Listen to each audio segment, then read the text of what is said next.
All right, everybody, welcome to the Hot List. The Hot List. I'm Justin Brown. I'm Dalen Brazelton. So this is a brand new show that we're going to be doing here called the Hot List.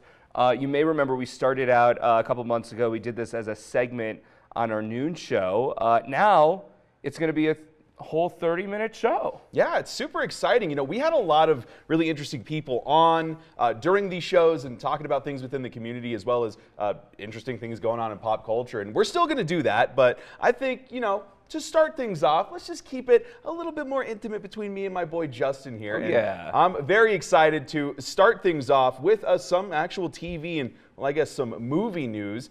Starting off on the Hot List, I want to talk about K-pop Demon Hunters. Justin, have you heard about this movie at all? Yeah, I know it's really popular, and I think they're the #1 Halloween costume. Not only are they the #1 Halloween costume, Justin, they are the #1 film of all time for Netflix now. Ooh, like more people have streamed that movie on Netflix than anything else. Animated, real life, anything like that. And it is now the highest viewed thing on Netflix of all time. And it apparently has been like that since August. And so the big news with that is that they've signed a pretty lucrative deal, I guess, with Hasbro and Mattel to develop toys, games, and all kinds of things for it. So have you watched it? I have, and let me tell you, shout out to my wife's little cousin Hadley, who got me into this. She was like, yeah, you should watch it. It's pretty fun or whatever. And I'm obsessed. Me and my wife are obsessed with the soundtrack, the movie. It's awesome. It's tell really everybody cool. at home what the plot is if they haven't seen it. Yeah, absolutely. So basically, it's centered around 3 different K-pop stars. That's Korean pop music. Rumi, Zoe, and it's a cartoon. It's a cartoon. It's made by the people that made Into the Spider-Verse with Sony Animations. And an old-fashioned cartoon. Absolutely, like yeah. And so Rumi, Mira, Zoe, they're all big names in K-pop, but their main gig is they actually hunt demons and they protect humans. On the side. Exactly, yeah. So they're trained demon hunters, and basically their whole thing is protecting humanity. And so the way they do that is by sealing this thing called the Hanmoon. And basically everything about that is centered around making people happy and keeping their souls intact. And so they do that by singing and doing K-pop songs and stuff. The songs are popular. I know. Super popular. Is it Golden? Is that what it's called? Golden, yes. That one's very popular. It's a big song trending on TikTok, I know. Absolutely. One girl performed to that song on Dancing with the Stars. Yeah, I know that's a popular song, so. Yeah, and it's been huge. So it was re-released in theaters back in August, and now it's getting re-released for Halloween weekend. Oh, they're putting it in theaters? Yes, they're putting it back in theaters. It's sold out some theaters as well. So it's just been a huge thing, and I got to say, I was a huge fan of it. So that had to be the top thing I talked about on the Hot List today. Okay, well, you know what else is going to be in theaters? The final episode of Stranger Things. Ooh, so really? I guess the episodes, the last season is coming out in like increments because they're like the length of a movie each episode. Right. So I think on New Year's Day, the same day that it's going to be released on Netflix, I just saw that they're going to put the final episode of Stranger Things in movie theaters. And I as like an avid moviegoer, I just love watching things on the big screen. It heightens up the experience. If you could like binge watch any of your favorite TV shows on the big screen in a movie theater, which one would it be? Man, that's a really good question. I always go back to like Breaking Bad. It's one of my favorite shows. Okay. And I think something like that is really heightened being on the big screen because it's the colors are so cool, but also the action is always really interesting. And putting that into a big screen, ooh, that would be something. I wonder what I don't know what I would want to see in theaters. Maybe I would. I don't know. I love sitcoms, so maybe like something I watched when I was a kid. It'd be cool to see on the big screen. How do you think the Seinfeld bass would sound on like a Dolby surround sound? Oh my God! Wouldn't that be something?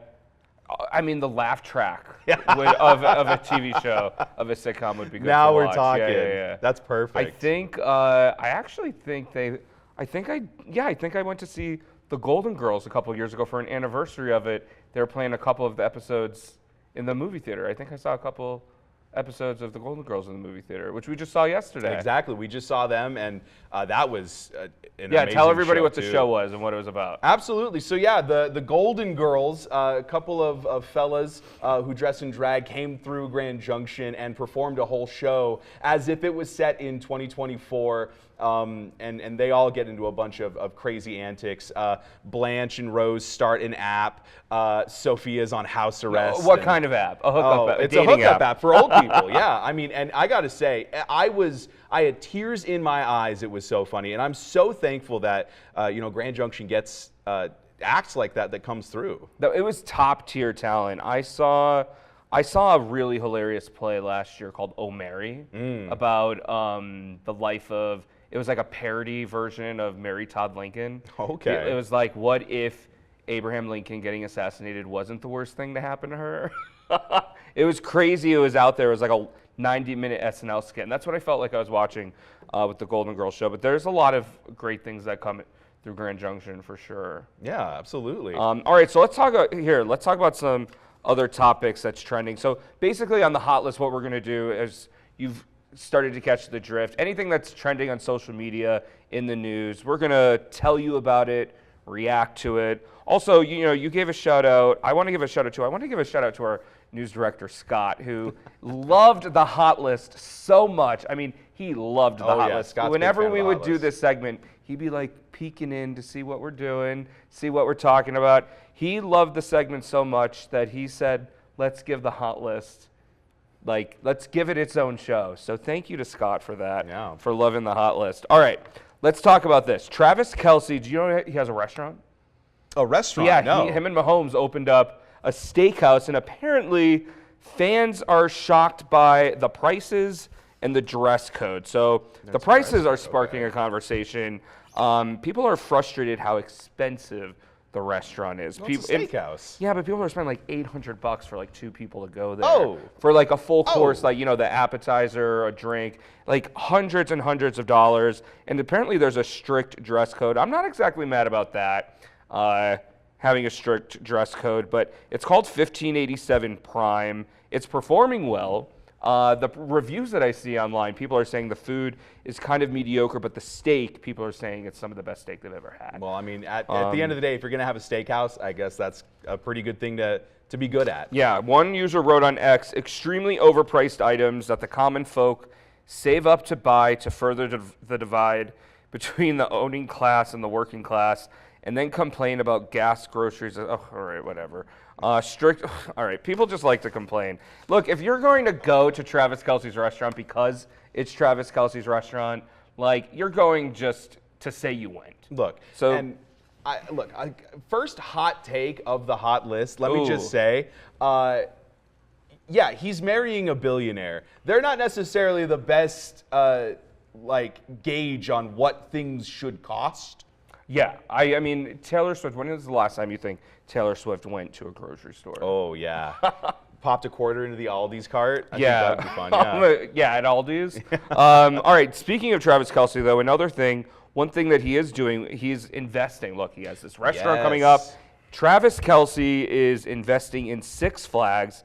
Him and another person are leading this activist group that they plan to contest for change. Get this, though. The stock rose 18% since they invested already in Six Wow. Flags. The Travis Kelce effect, I guess you could say. I guess so. But I guess, it kind of seems like amusement parks are kind of dying out, though, right? I would say so. I think amusement parks are kind of one of those things that, at least when I was a kid, I wanted nothing more than to go to an amusement park. But I don't really know if that's a thing now. No, you don't hear people talk about that. The only thing you see about amusement parks on social media anymore is when someone's falls off a roller coaster and dies, or Yeah. a roller coaster gets stuck. Get this. When I went to Disney when I was 7, and I have a perfect memory of this. I was telling my grandmother how excited I was. I was like, I'm gonna go on an upside down roller coaster. And she just looks at me, 7-year-old kid, just looks right at me. She's like, well, don't do that. You'll fall out and die. All right, So Grandma. then I had a phobia of going on roller coasters until I was maybe 14 or 15, which is probably a more appropriate age to get on a roller coaster. But Yeah, no, I mean, the fear is real now because, you know, these rides, I don't know how safe they seem. Well, I mean, hopefully Travis Kelce gets that under control. Do you think here. he can save Six Flags? I think Travis Kelce can be the thing that saves Six Flags Park. Well, he said that what made him want to invest in Six Flags was his love for Cedar Point Amusement Park when he was a kid. Have you ever been? No, I have not. So it's in Ohio. I okay. went. It's like it's all roller coasters, this amusement park. It's like 20-some roller coasters.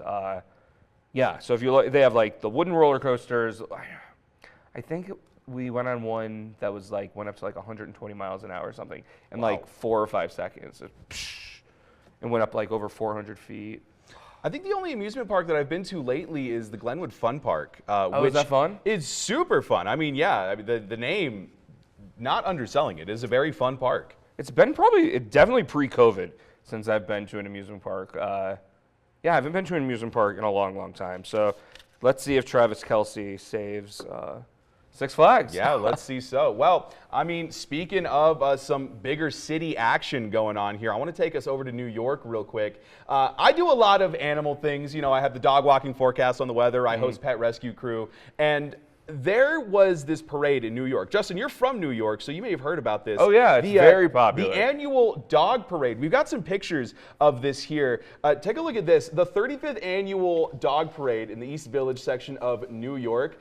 This was over the weekend, and all of the dogs and the owners were dressing up and marching down the street. And I am absolutely in love with these. It's like a couple costume, but you get your furry friends involved too. This is awesome, Justin. I didn't participate in that when I was in New York with Barkley, but in San Diego we were part of a dog parade, and I was like so excited because I got him this costume where I got him this costume, and it was like a basic costume. It looked cute in it, but I did not realize how people were gonna go all out. Yeah. There was this like it had like hydraulics and everything, and it was like a rock, the Lion King. Pride Rock. Pride Simba? Rock, yeah. It was like they built a Pride Rock. Wow. And they had this like little like Chihuahua or something on top of it, dressed up as who is it that's on the Pride Rock? The Rafiki. And Rafiki, yeah. The little dog was Rafiki, and I was like, that. oh man, at least my dog was cute though. My dog was cuter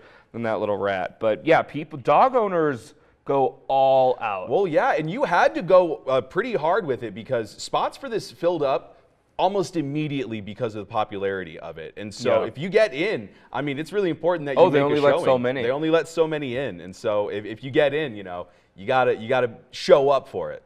Well, let's talk. Speaking of pets, there's a Spanish town, in Spain, I guess, they banned black cat adoptions during Halloween. Oh. Why do you think? I think it's because people, it's kind of happens with like puppies during Christmas time. Do they return them afterwards? No, I thought it was going to be like a good luck, bad luck kind of thing. Okay. So they've temporarily banned the adoption of black cats from animal shelters to prevent potentially sinister rituals during Halloween. So apparently someone must have been adopting cats and doing like satanic rituals with them. Oh my gosh.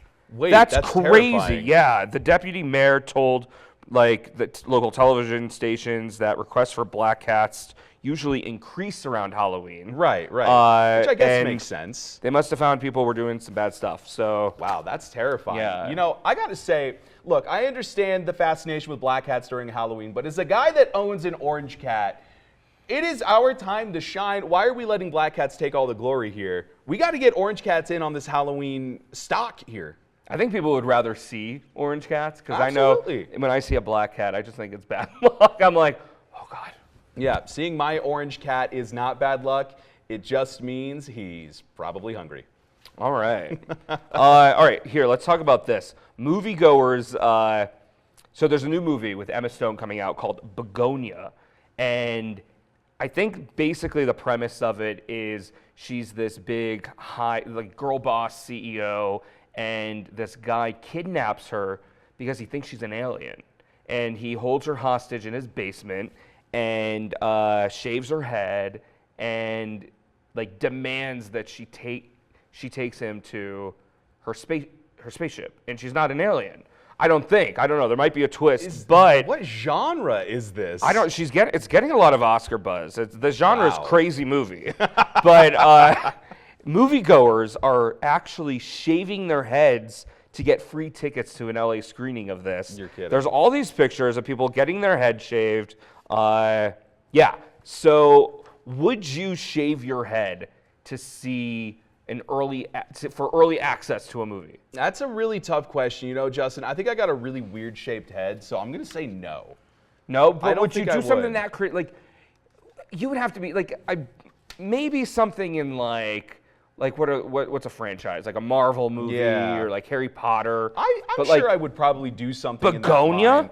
I think the thing about my hair is I'm not entirely confident it's going to come back if I shave it. So Okay, we're fair- gonna- fair enough. We're going to keep holding on to this thing while we can. I hope Emma Stone shows up at this at least, so they could at least say that they got a picture with Emma Stone. I mean, Yeah. it's not just dudes doing it. Like girls are shaving their heads to get free tickets to a movie. And I mean, look, with movie prices today, Honestly, I don't blame them. you know what? They get a haircut and a movie in one. Exactly. What So more could you want? That makes sense. All right, what else you got on the hot list today? Well, in the spirit of Halloween, I saw something really, really funny. So we all remember Capri Suns and how darn difficult it was to get the straw into the hole for the pouch. I was you know? just having that problem because I Yeah. bought the Kool-Aid Jammers. Yeah. And I couldn't get it in. Well, Capri Sun is definitely going in line with that, and they're releasing a prank edition of their pouch.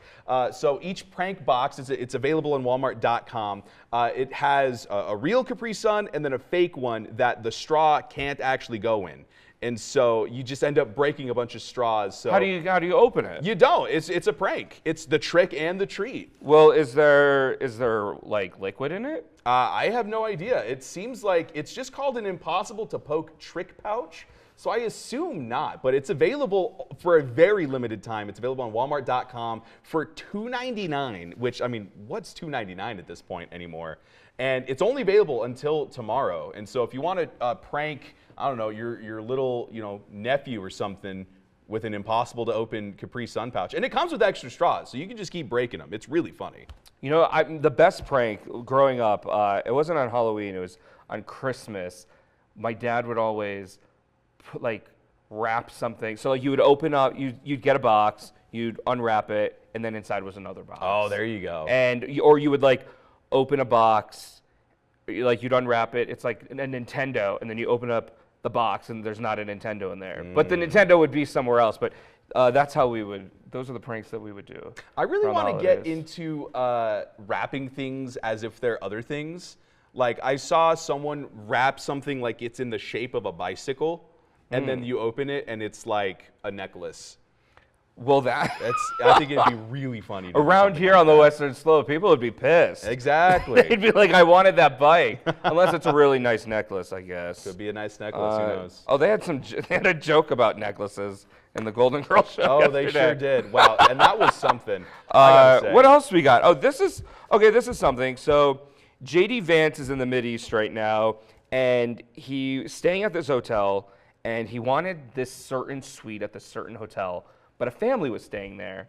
So apparently, according to this report, they kicked the family out of the hotel so that the vice president could stay. I get the hotel wanting to make a powerful person happy, but I would like to think that if I'm a powerful person and I know a family is staying there, Wow. that I would say, hey, just find me another place. Imagine being those people. Like you got to go now. The vice president is here. Well, yeah, that would be but if say, one day you become a K-pop Demon Slayer star and you want to stay in a hotel and they're like, no, there's a family staying there. Don't you hope that you would be the type of person who would just be like, no, it's okay, I'll Exactly. something yeah. else is fine. No, it's bad for the honeymoon if you kick that family out. That's horrible. Yeah. All right, well, I guess that's what's on the hot list today. It's the hot list, folks. That went by so fast. Absolutely, yeah. And of course, there's always interesting things going on. Feel free to reach out to us, email us, send me a message on Instagram, Facebook. If there's anything going on pop culture-wise that you want to hear about, because we're going to be doing this every single week. Oh yeah, if there's something happening, send us the story and send us your take. If it's about chili, Mark Berkeley, Yeah, we'll that's a whole send other send another area thing, topic. right? Yeah. But now we'll find out if Mark Berkeley's watching. There we go. That's one of our favorite viewers. He wants us to have a chili cook-off soon, which we might do. Man. Who knows? Keeps getting cold. All right. So yeah, send an email. Email Dalen. Tell him how can they email you. dbrazelton@kraxtv.com or at BrazeltonWX. All right, and we're gonna do this every Wednesday so far. So yeah, thanks for watching the first episode of the Hot List. Many more to come.